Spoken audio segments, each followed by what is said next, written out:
कि इस बार केरला में कमल खिलने जा रहा है। केरला में जनता हमें पिछले चुनावों में डबल डिजिट वोट परसेंट वाली पार्टी बना चुकी है। अब बीजेपी के लिए डबल डिजिट सीट्स की मंजिल बहुत दूर नहीं है। बीजेपी यहां की युवा ऊर्जा को बढ़ावा दे रही है। यहां बीजेपी के उम्मीदवार भाई अनिल के एंटनी आपकी सेवा के जज्बे से भरे हुए हैं। ऐसी ही फ्रेशनेस की केरला की पॉलिटिक्स को जरूरत है। इसलिए अब केरला के लोग भी कह रहे हैं अब की बार 400 पार। साथियों, केरला में करप्ट और नाकाबिल सरकार होने का बहुत बड़ा नुकसान केरल के आप सब मेरे भाई बहनों को उठाना पड़ रहा है। हम जानते हैं यहां रबर के किसान हैं। कितनी मुसीबतों से रबर का किसान गुजारा कर रहा है, लेकिन एलडीएफ और यूडीएफ ने अपनी आंखें बंद कर रखी है। केरला में कानून व्यवस्था का हाल भी बहुत बुरा है। यहां तक कि चर्च के पादरी भी हिंसा के शिकार हो रहे हैं। कितने ही कॉलेज कैंपस कम्युनिस्टों के गुंडों के अड्डे बन गए हैं। महिलाएं, युवा और हर वर्ग डर में जी रहा है। राज्य सरकार में बैठे लोग चैन की नींद सो रहे हैं।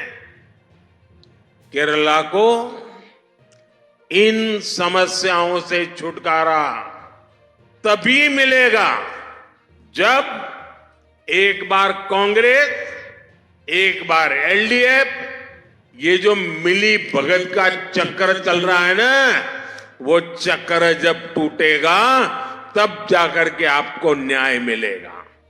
जिन पॉलिटिकल पार्टीज का एकमात्र लक्ष्य सिर्फ और सिर्फ सत्ता हासिल करना होता है, वो कभी भी लोगों का भला नहीं कर सकती। यहां एलडीएफ, यूडीएफ दोनों लड़ने का दिखावा तो कर रहे हैं, लेकिन दिल्ली जाकर एक दूसरे को गले मिल जाते हैं। यहां आपके सामने कांग्रेस वाले लेफ्ट सरकार को फांसीवादी कहते हैं और कम्युनिस्ट पार्टी के लोग कांग्रेस को घोटालेबाज पार्टी कहते हैं। और फिर दिल्ली में ये लोग आपस में मिलकर गठबंधन कर लेते हैं। कांग्रेस और लेफ्ट इन दोनों ने ही केरला को खूब ठगा है। इस खेल को केरला के लोग अब समझ गए हैं। खास करके मेरी माताएं बहनें, मेरे नौजवान, उनके इस खेल को बराबर समझ गए हैं। कांग्रेस हो या लेफ्ट, इन दलों ने सत्ता के लालच में जिस तरह के खेल खेले, जिस तरह राज्यों को बर्बाद किया, वो भी अब लोग अच्छी तरह जानते हैं। इसलिए जिस राज्य से एक बार ये दल पराजित हो जाते हैं, ये दल निकल जाते हैं, वहां के लोग इन्हें वापस लौटने ही नहीं देते। अब देखिए पड़ोस में तमिलनाडु में कांग्रेस ने 1962 में आखिरी चुनाव जीता था। यूपी, गुजरात, बिहार में भी कांग्रेस ने 4 दशक पहले, 4 डेकेड पहले आखिरी चुनाव जीता था। ओडिशा में भी कांग्रेस 3 दशक से सरकार से बाहर ही है। देश के कितने ही राज्यों में आज कांग्रेस का एक मेंबर ऑफ पार्लियामेंट भी नहीं है। अब आप देखिए त्रिपुरा, बंगाल, ये राज्यों में ये लेफ्ट पार्टियों का सितारा इतना चमकता था, 3-3, 4 दशक तक उन्हीं की चलती थी। लेकिन एक बार जब लोगों ने त्रिपुरा से उनको हटाया, बंगाल से लेफ्ट वालों को हटाया, उसके बाद कितने ही साल हो गए कांग्रेस को और लेफ्ट को ये कोई घुसने नहीं देता है। ऐसे राज्यों के लोगों को ये सच्चाई पता है कि जितने साल उन्होंने कांग्रेस पर भरोसा किया, जितने साल उन्होंने लेफ्ट पर भरोसा किया, उतने साल उस राज्य का सर्वाधिक नुकसान हुआ है। केरला की अपनी महान परंपरा है, समृद्ध परंपरा है, और केरला के लोग, यहां के नागरिक प्रोग्रेसिव लोग हैं, अच्छा सोचने वाले लोग हैं, दूर का सोचने वाले लोग हैं।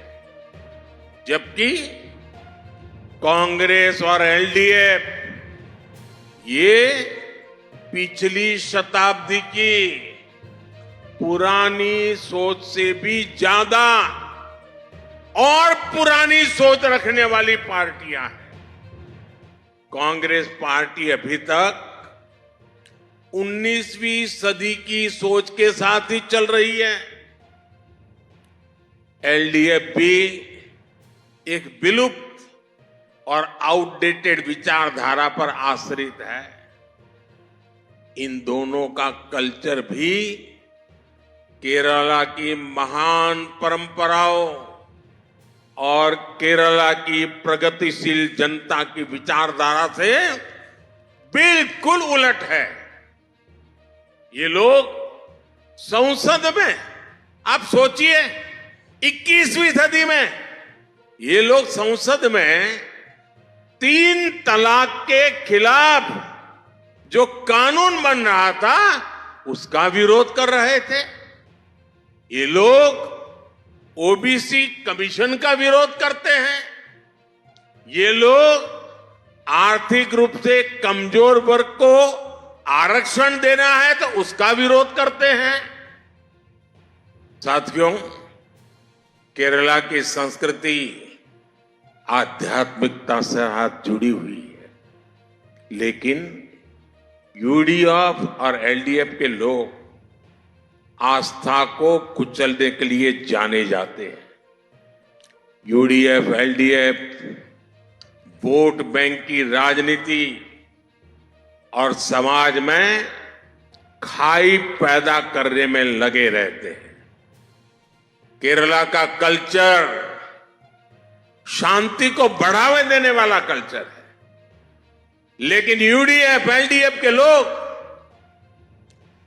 दिन रात राजनीतिक हिंसा में विश्वास करते हैं। केरला के कल्चर में ईमानदारी को सर्वोपरि रखा जाता है, लेकिन यूडीएफ और एलडीएफ के नाम पर घोटालों की पूरी डिक्शनरी है।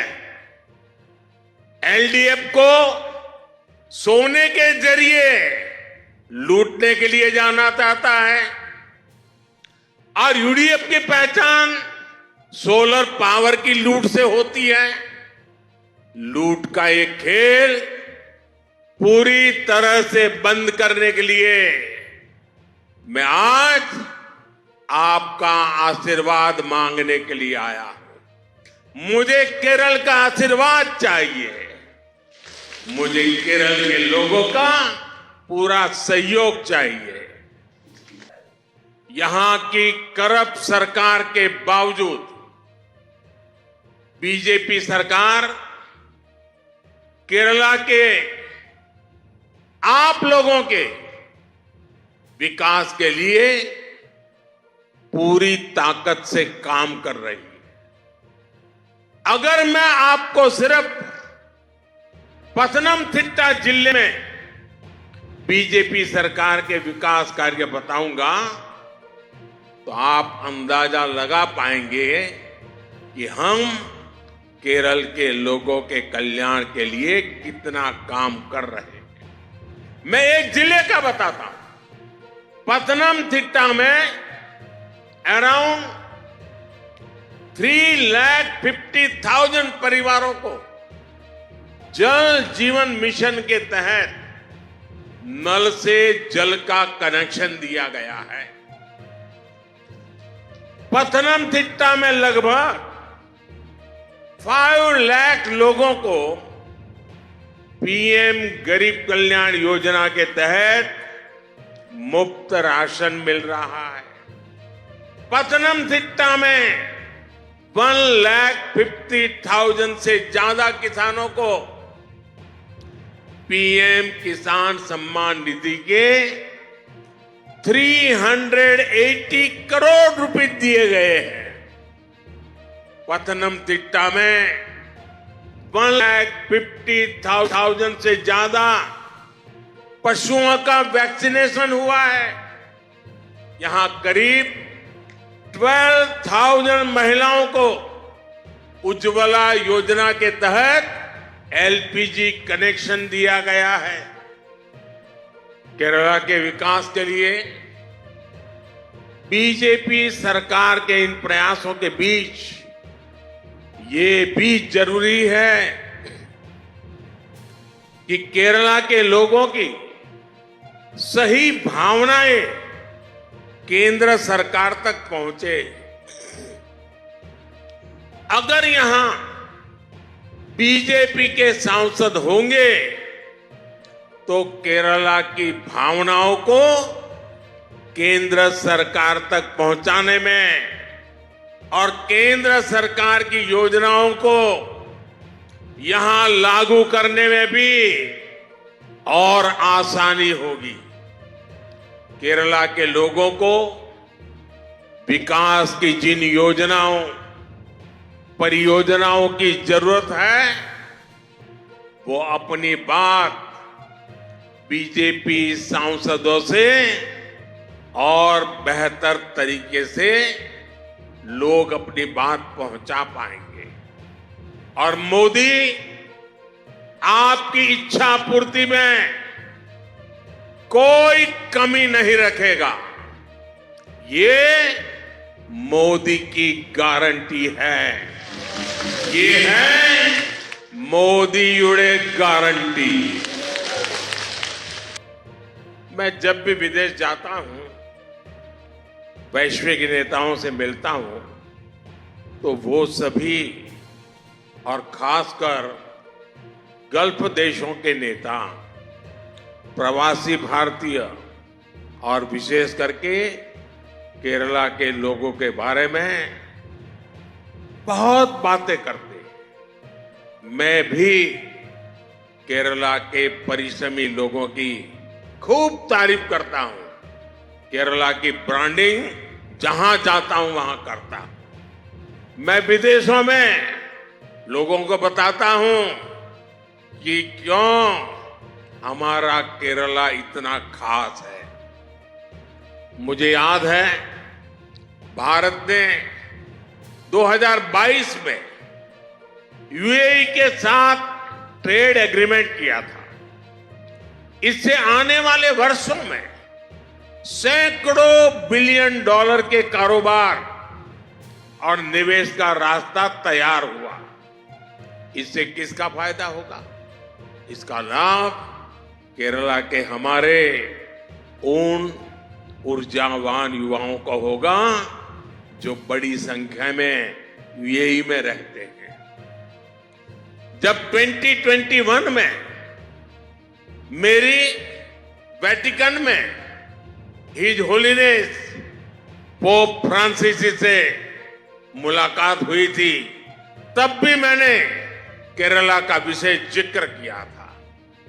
भारत में हो रही प्रगति के बारे में जानकर भी वो भी बहुत प्रभावित हुए थे।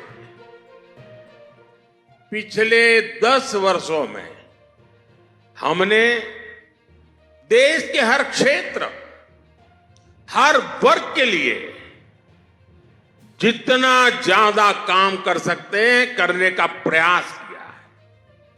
आप जानते हैं, हम युद्ध के बीच फंसी हमारी नर्स बहनों को भारत वापस लेकर आए थे इराक से। हमने संकट में फंसे हमारे पादरियों को बाहर निकाल करके सुरक्षित वापस लाए थे।